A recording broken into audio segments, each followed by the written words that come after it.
Hello student, आज मैं आपको क्लास 12th के एजर्शन और रीज़न तो इसके दो क्वेश्चन कराना चाह रही हूँ। तो इसको ध्यान से देखेंगे बेटा, बहुत इंपॉर्टेंट है और इस बार ज़रूर आएंगे एजर्शन और रीज़न। तो जब सबसे पहले हमें एजर्शन दे रखा है, देखो पी एक मैट्रिक्स दे रखी है, कॉलम वाइज पढ़ेंगे तो 0 3 3a 2b 1 और 3, फिर आ रही है आपकी -2 3 और 1। एक ये पी मैट्रिक्स दे रखी है इस सिमेट्रिक मैट्रिक्स, और ये सिमेट्रिक मैट्रिक्स है। सिमेट्रिक मैट्रिक्स का मतलब क्या होता है, हमें पता होना चाहिए कि जब हम किसी मैट्रिक्स का अगर हम ट्रांसपोज करें तो वो उसी के ही इक्वल आ जाए, तो इसको कहते हैं हम सिमेट्रिक मैट्रिक्स। और एक होता है हमारा बच्चों स्क्यू सिमेट्रिक। स्क्यू सिमेट्रिक क्या होता है कि यदि हमारी किसी भी मैट्रिक्स का ट्रांसपोज करें तो वो उसके माइनस के इक्वल आ जाए, तो इसको क्या कहते हैं हम स्क्यू सिमेट्रिक। तो हमें एक सिमेट्रिक मैट्रिक्स दे रखी है P, और इसने कहा ये जब होगी जब A की जगह -2/3 हो और B की जगह 3/2 हो। अच्छा, अब ये तो एजर्शन था हमारा।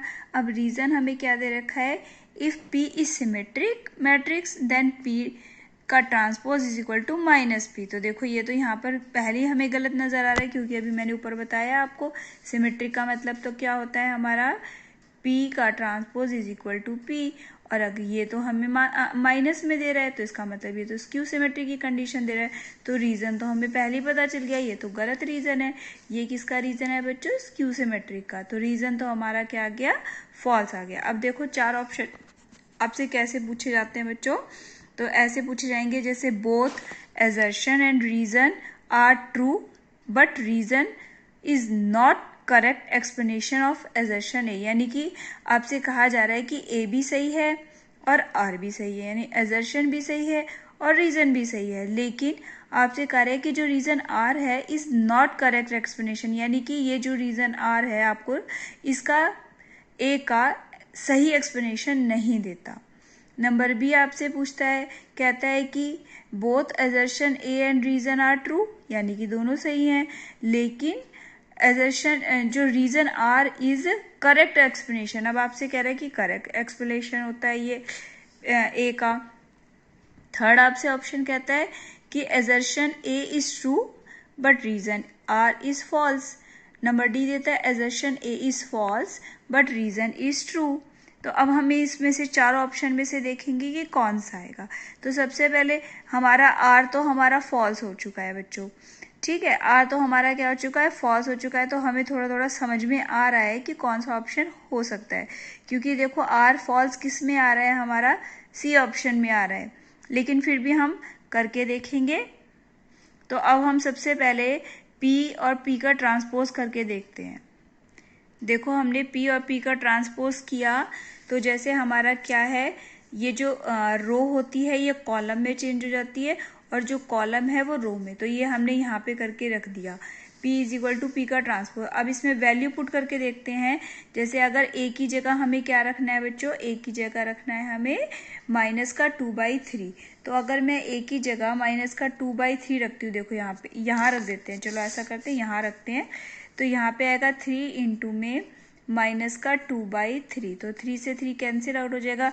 तो यहाँ पे इसकी जगह क्या आ जाएगा हमारा, देखो इसकी जगह आ जाएगा हमारा -2 आ जाएगा, ठीक है बच्चों।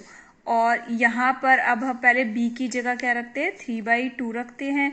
तो 2 इंटू 3/2, तो 2 से 2 कैंसिल हो गया। तो यहाँ पे क्या आ जाएगा, इसकी जगह हमारा आ जाएगा देखो 3 आ जाएगा, ठीक है। सेम यहाँ पर भी है, 2b की जगह क्या आ जाएगा हमारा 3 आ जाएगा, और 3a की जगह क्या आ जाएगा हमारा -2। अब देखना करके इसको हम कॉलम को रो को कॉलम में चेंज करते हैं। तो 0 3 -2, 0 3 -2, 3 1 3, 3 1 3, -2 3 -1, -2 -3 1, -1। तो ये क्या हो रहा है, यानी कि P का ट्रांसपोज उसी के इक्वल आ रहा है। तो इसका मतलब क्या हो गया, और किस में, जब A इज इक्वल टू -2/3 है और B इज इक्वल टू 3/2 है।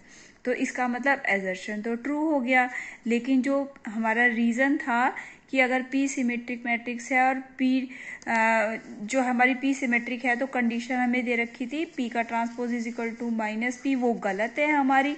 तो सिमेट्रिक होता है तो क्या आता है बच्चों हमारा P is equal to P का ट्रांसपोज आता है।